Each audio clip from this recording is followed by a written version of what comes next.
Hello, welcome to this video on introductions and conclusions for analytical essays.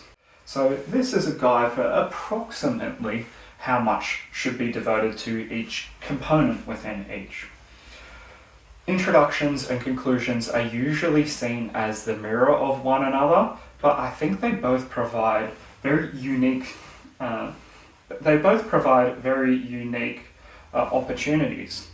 And you can assume that the person who's reading your analytical essay can still effectively remember what you wrote and how you phrased it at the start of your essay.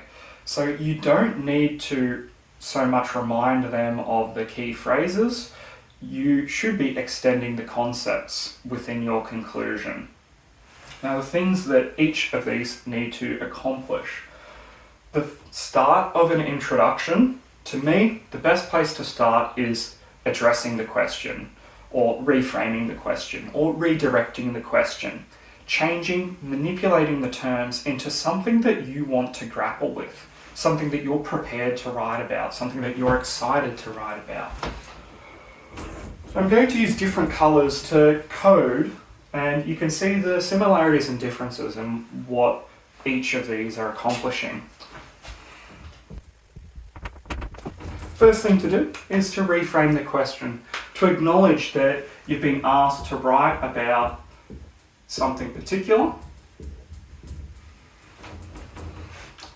but you are going to reshape that to something that is unique to you and what you have prepared. And the thesis should be no surprise that that's coming up very soon in the introduction. The thesis is the beating heart of analytical writing.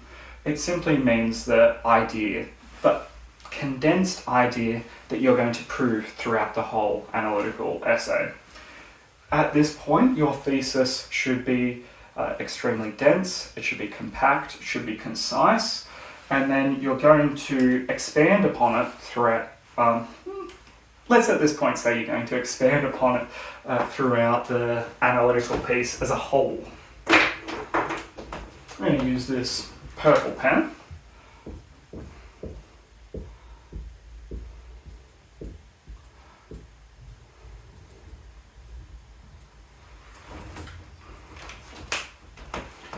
At this point it is very broad, and it should feel like a little bit of an assertion, and it should feel like there are still some questions to do with your thesis that are yet unanswered.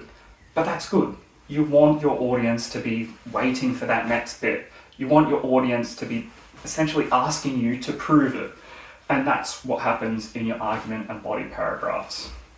The next thing that your introduction needs to do is it needs to provide a little bit of context for why these ideas are interesting. Your whole essay revolves around the thesis. So you're providing the context of where these ideas might come from, where these ideas mostly apply, which kind of people in the world these ideas apply to. Next part is context.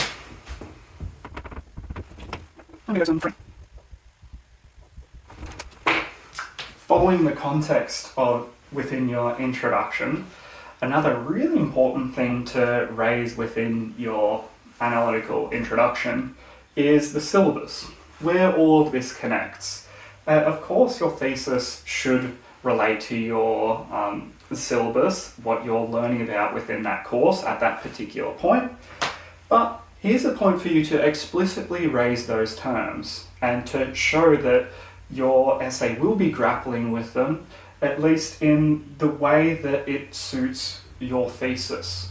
You're not just providing definitions of the terms, but you're raising them as a wink to the audience that you know exactly what you've been asked to talk about, you can read between the lines, and you've been paying attention, and now it's the reader's turn to pay attention.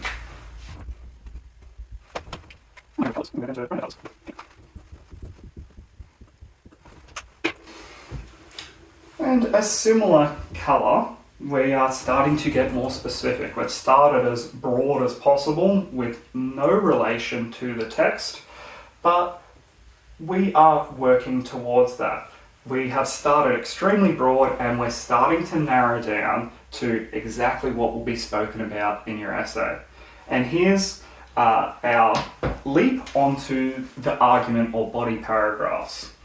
This last point is when you introduce your text. You introduce the key elements of the text that will be relevant to your argument or body paragraphs. You can talk about, very quickly, you can talk about the plot, but I would say no longer than one sentence about the plot, only if it relates to your argument specifically. You can assume your audience is extremely familiar with the text that they're going to be reading about within your analytical writing, so there's no need to define or to recount the text. There might not even be need to explain who the characters are and their relationships, and I would only really do that if it is essential to the argument you're going to make in the middle of your analytical writing.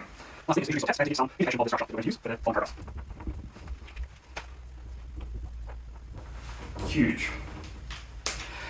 Now, my focus won't be on the argument and body paragraphs, but I think it's worth indicating what it looks like in comparison to the introduction and conclusion.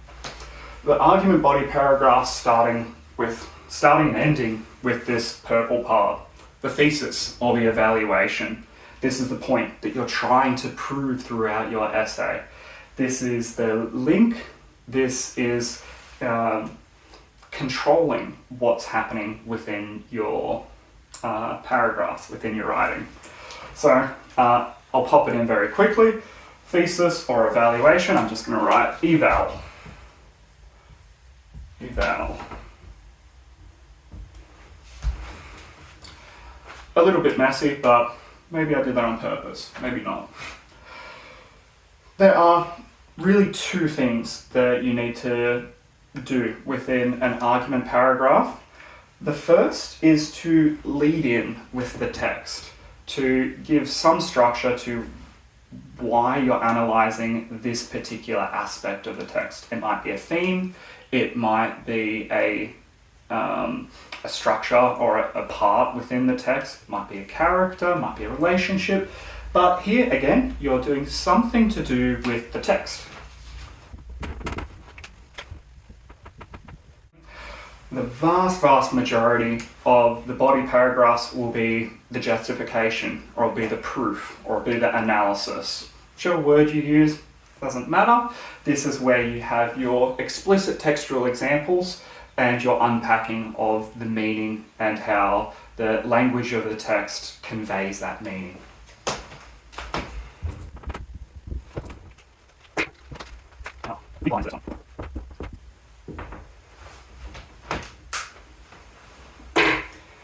And with excitement, and the excitement that you should be bringing to your conclusions. Here we've got a really unique opportunity. We've got a chance to do something that we've been restricted from throughout the rest of the essay. We had so much to do in the introduction. We had so much ground to cover. We had so much to set up in the introduction.